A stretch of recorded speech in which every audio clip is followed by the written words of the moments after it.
I'm Sarah Faris-Club with the main news making headlines around the world.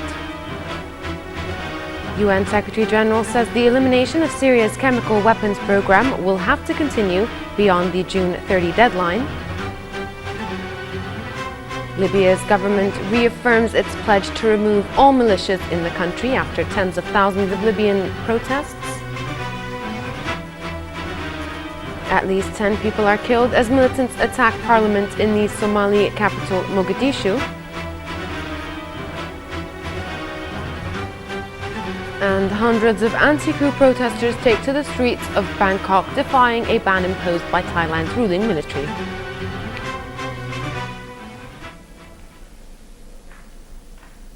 Hello and welcome. We begin with the local news where His Highness the Emir Sheikh Sabah Al-Ahmed Al-Jaber Al-Sabah sent a cable of congratulations to His Excellency the President of the State of Eritrea, Isaias Afewerki, on his country's National Day.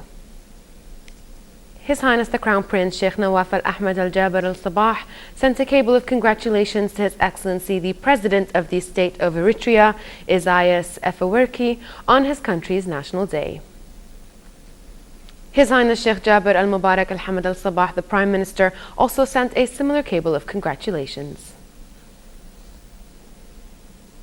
The Election Affairs Department at the Ministry of Interior has concluded the 5th day of candidate registration in preparation for the by-election for the 14th legislative term of the National Assembly. The date for voting for the by-election will take place on the 26th of June. Here is more on the issue in this report by Salim Al-Kandiri. The number of candidates that registered officially today reached 8, bringing the total number of campaigners to 52 runners, among them 3 women only. We wrap up the 5th day for the supplemental election for the National Assembly. Today we admitted 8 candidates, all male, no female. So the total for the 5 days is 52 candidates, male and females. The process, the duration is until the 29th of May. To withdraw, to withdraw his or her nomination, he has to go to the designated police station and make demands that he wants to withdraw his name from the race. The 5th day of the registration process in preparation for the elections for the 14th legislative term of the Parliament concluded today, where voting will take place on the 26th of June. Last day for registration will fall on the 29th of May. From the Election Affairs Department of the Ministry of Interior in Shuwaikh area, this is Salim Kandiri reporting for the English News. Over to the ongoing Syrian crisis, United Nations Secretary General Ban Ki-moon said late Friday that activities related to the elimination of Syria's chemical weapons program will have to continue beyond the June 30 deadline, and therefore a limited extra time will be needed to finish the job.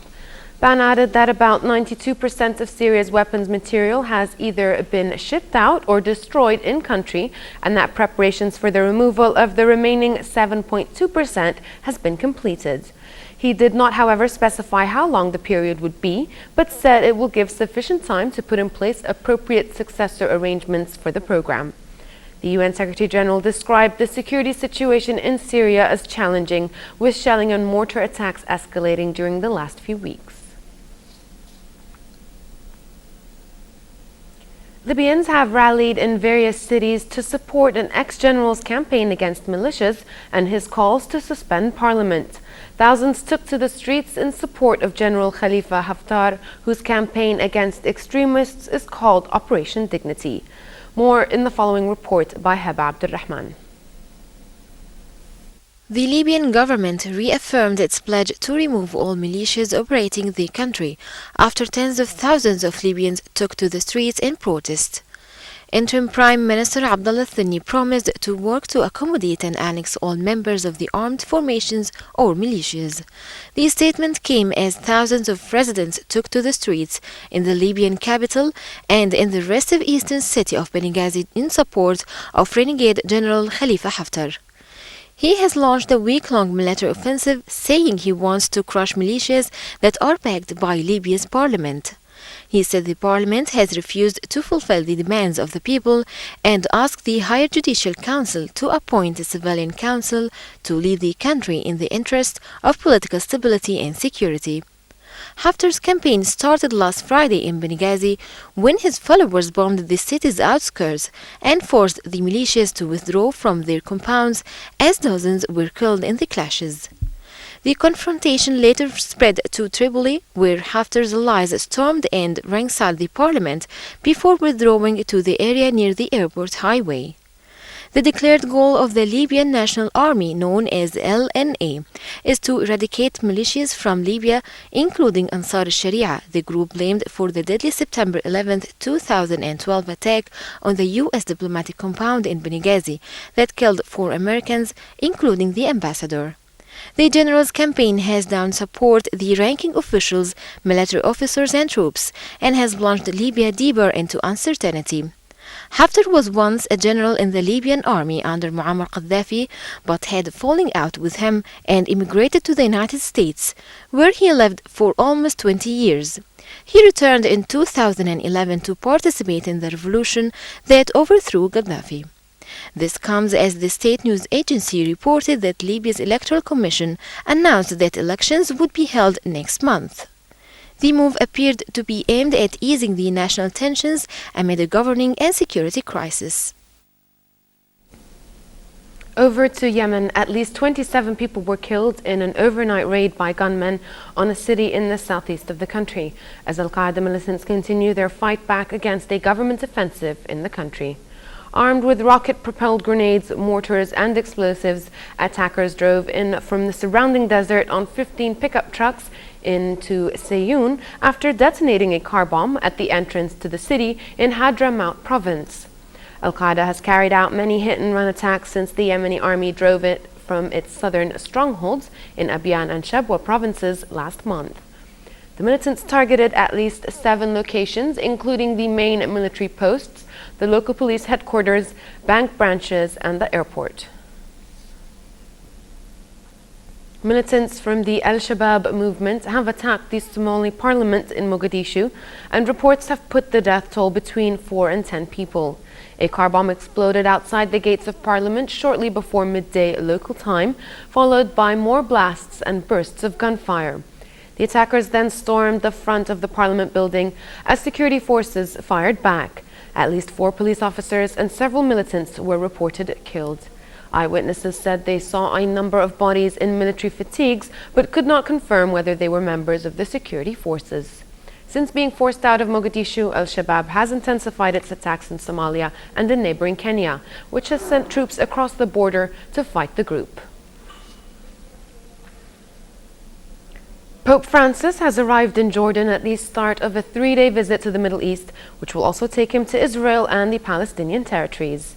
Upon his arrival, he thanked Jordan for welcoming hundreds of thousands of Syrian refugees fleeing the civil war, calling for an urgent, peaceful solution to the conflict in the neighboring nation. Technically, the main reason for the trip is to mark the 50th anniversary of an historic meeting in Jerusalem by their predecessors, which ended 900 years of Catholic Orthodox estrangement. Pope Francis is expected to return to the Vatican by Monday night. A day after Thailand's army overthrew the caretaker government in a coup, the Thai army has remained on alert throughout the streets of Bangkok, guarding key intersections and monitoring traffic. The army continued its crackdown on politicians and prominent academics and ordered more than 100 officials, including former Prime Minister Yingluck Shinawatra, to come to the military council. Grew over the Thai army's coup d'etat that overthrew the caretaker government, there were tense standoffs between soldiers and protesters in Bangkok, with many activists detained by the troops. Several hundred demonstrators carried messages that denounced the military takeover and faced off against troops enforcing the army's commands edict, which banned criticism of the coup, as well as gatherings of more than 5 people. The protests, which descended into suffrage, ended without injury as soldiers broke up the gatherings. which marked the first open challenges to the military since their state's coup. Thai army seized control of the country and suspended the constitution after Thailand's rival factions failed to end 6 months of political turmoil that caused the nation's 19th coup in 82 years. They have spent about 2 days at Bangkok's Army Club in an attempt to come to a compromise over the future of the country. However, General Prayut Chan-o-cha, head of the army and now acting Prime Minister, declared the takeover was necessary in order for the country to return to normality quickly. The general had warned that he wanted an end to the political warning that began with anti-government protesters calling for a new appointed government and led to the deaths of 28 people and caused injury to more than 700 others. Various leaders have been detained, including members of the opposition party of the Pheu Thai government, plus members of the pro-government, Red Shirts and anti-government People's Democratic Reform Committee. The surprise announcement of the fall military takeover followed the unexpected late-night invocation of martial law last Tuesday. In its first punitive step against the Asian country, the U.S. State Department announced that it is suspending $3.5 million in military aid to Thailand, and was still reviewing a further $7 million in direct U.S. assistance to Thailand. The U.S. Secretary of State John Kerry, in a strongly worded statement, warning that the takeover would have negative implications for the U.S.-Thai relationship, condemned Prayut's move and said that there is no justification for this military coup. Meanwhile, various governments, including those of France and Germany, as well as the human rights groups, have condemned the military's move. Moving now to Europe, candidates in Ukraine's presidential election have stayed out of the public eye today, observing a ban on campaigning on the eve of a vote that Kiev hopes can help end a bitter confrontation with Russia.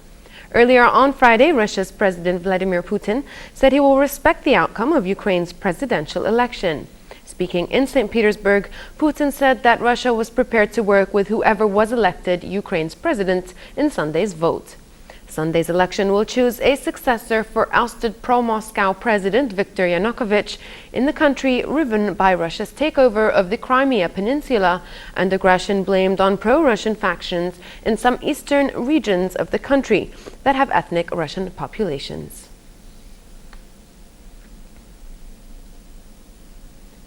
The Prime Minister of Pakistan has accepted an invitation from Narendra Modi, the incoming Indian Prime Minister, to attend his inauguration ceremony on Monday in Delhi, raising hopes of a thaw in relations between the two South Asian nations.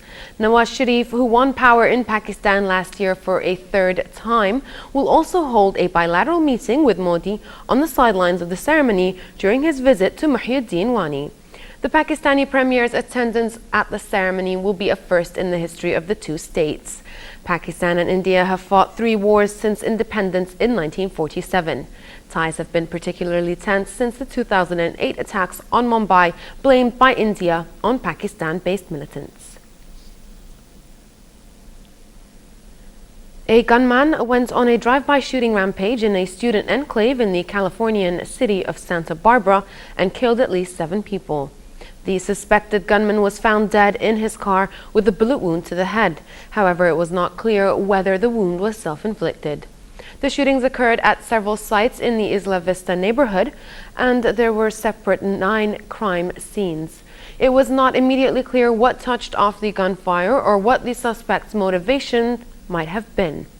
Santa Barbara County Sheriff Bill Brown said that the circumstances surrounding the shootings were under investigation.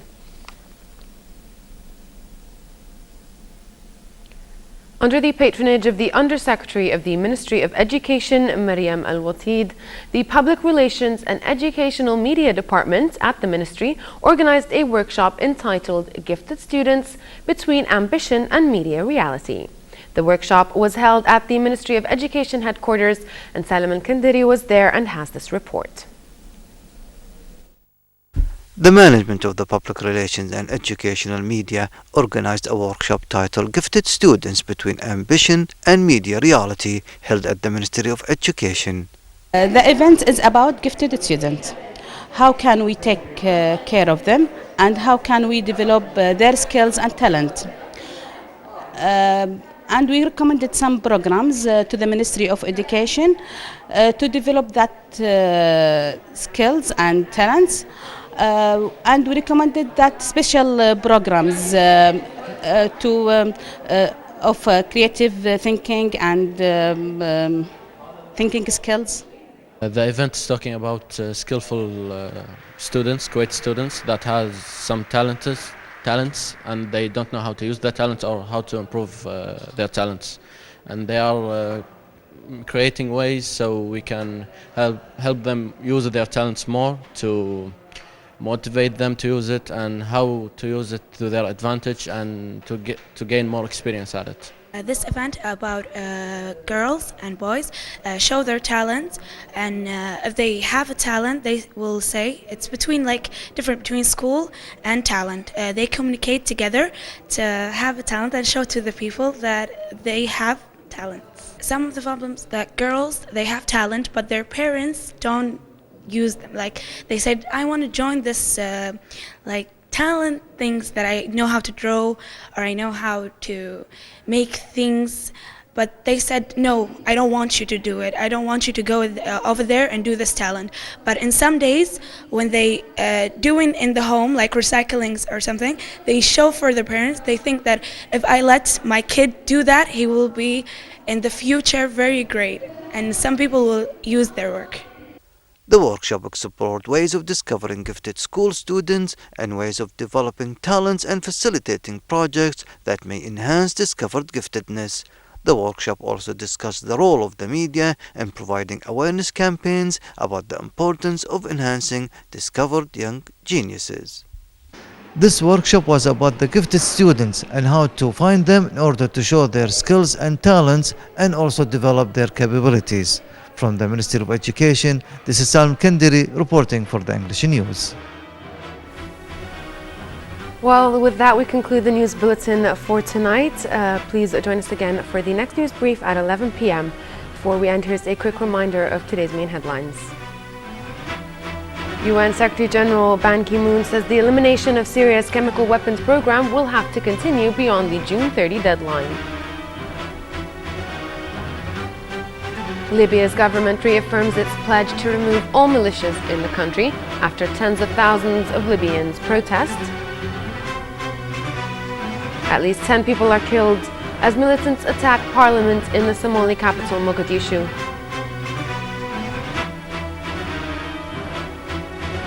And hundreds of anti-coup protesters take to the streets of Bangkok, defying a ban imposed by Thailand's ruling military.